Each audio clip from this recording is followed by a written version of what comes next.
Parmi ces 11 militants du PPACI figurent notamment l'ancien ministre de la Défense, Lida Kwasi, et l'ancien ambassadeur, Koné Boubacar.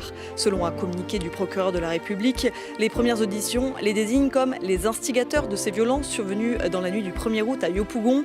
Un bus a été incendié et une voiture de police dégradée. Les aveux d'un militant du PPACI avaient même été diffusés à la télévision nationale par le ministre de la Sécurité et de l'Intérieur.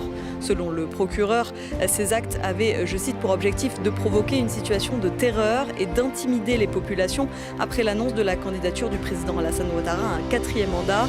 D'autres dégradations étaient aussi prévues. De son côté, le PPACI, le parti de l'ancien président Laurent Gbagbo, dément toujours être à l'origine de ces violences. C'est des témoignages qui ont été extorqués. Les premiers camarades détenus n'ont jamais eu l'assistance de l'avocat. Nous n'avons jamais connu leur destination.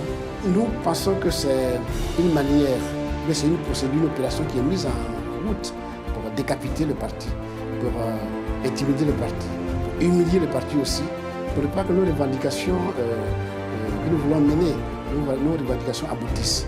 C'est une façon de stopper notre marche vers la protestation. Dimanche, dans une interview à la chaîne ivoirienne NCI, le procureur Oumar Braman Koné a répondu que les poursuites ne se font pas en fonction des partis politiques. De son côté, le ministre de la Sécurité et de l'Intérieur, Vagondo Diomandé, avait assuré il y a 10 jours qu'aucune arrestation ne se faisait de manière arbitraire.